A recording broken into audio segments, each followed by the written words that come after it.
ರಾಜ್ಯದಲ್ಲಿ ಜನಾಂದೋಲನ ಆಗುತ್ತೆ ಬಂಧುಗಳೇ.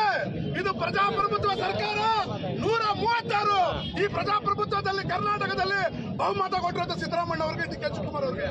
ಇವತ್ತು ಈ ಬಿಜೆಪಿ ಅವರು ಜೆಡಿಎಸ್ ಅವರು ಕುತಂತ್ರ ಮಾಡಿದ್ರೆ ನಮ್ಮ ಪ್ರಾಣಗಳು ಹೋದ್ರೂ ಪರವಾಗಿಲ್ಲ, ನಾವು ಯಾವುದೇ ಕಾರಣಕ್ಕೂ ಸಿದ್ದರಾಮಯ್ಯನ ಸಿಎಂ ಕೆಳಗಡೆ ಇಳಿಸಕ್ಕೆ ನಾವು ಬಿಡಲ್ಲ, ನಮ್ಮ ಪ್ರಾಣಗಳು ಹೋದ್ರೂ ಪರವಾಗಿಲ್ಲ. ಇದು ಪ್ರಜಾಪ್ರಭುತ್ವ ಸರ್ಕಾರ. ಇದು ಬಿಜೆಪಿ ಅವರು ಮತ್ತು ಜೆಡಿಎಸ್ ಅವರು ಮಾತಾಡುವಂತ ಕುತಂತ್ರಕ್ಕೆ ನಾವು ಎಚ್ಚರಿಕೆ ಕೊಡ್ತಾ ಇದ್ದೀರಿ. ನೀವು ನಾಟಕ ಮಾಡ್ತೀರೇನ್ರಿ? ಇರ್ರಿ ಪೊಲೀಸರೇ, ನೀವು ನಾಟಕ ಮಾಡ್ತೀರಾ? ಪಾದಯಾತ್ರೆ ಹೋಗ್ತೀರಾ? ಏನ್ರಿ ನಾಟಕ ಏನ್ರಿ ಇದು? ಯಾಕ್ರಿ?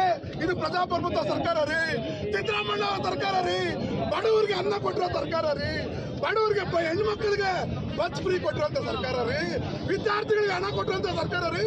ಸಿದ್ದರಾಮಯ್ಯ ಅವ್ರನ್ನ ಏನಾದ್ರು ಮುಟ್ಟಿದ್ರೆ ವಿಜೇಂದ್ರ ಕುಮಾರಸ್ವಾಮಿ ಅವರೇ ಎಚ್ಚರಿಕೆ ಕೊಡ್ತಾ ಇದ್ದೀನಿ ನಿಮ್ಗೆ.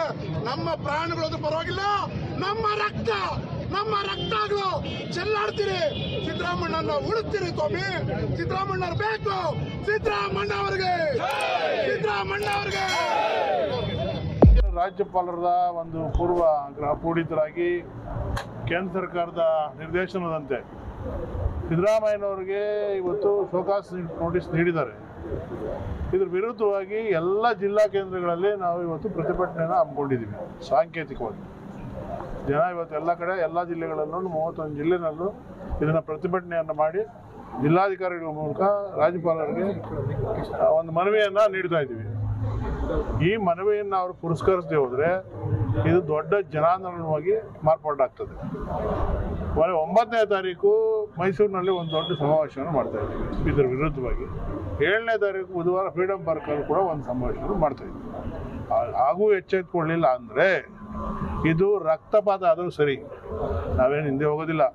ನಮ್ಮ ಪ್ರಾಣ ಕಳ್ಕೊಂಡ್ರೂ ಸರಿ, ಸಿದ್ದರಾಮಯ್ಯನವ್ರು ನಾವು ಹಿಂದೆ ನಿಂತೇ ನಿಲ್ತೀವಿ. ಅವ್ರು ನಮಗೆ ಬೇಕಾಗಿದೆ, ಈ ರಾಜ್ಯಕ್ಕೆ ಬೇಕಾಗಿದೆ, ಈ ದೇಶಕ್ಕೆ ಬೇಕಾಗಿದೆ, ಹಿಂದುಳಿದವ್ರಿಗೆ ಬೇಕಾಗಿದೆ, ದಲಿತರಿಗೆ ಬೇಕಾಗಿದೆ, ಅಲ್ಪಸಂಖ್ಯಾತರಿಗೆ ಬೇಕಾಗಿದೆ, ಮಹಿಳೆಯರಿಗೆ ಬೇಕಾಗಿದೆ, ಬಡವರಿಗೆ ಬೇಕಾಗಿದ್ದಾರೆ.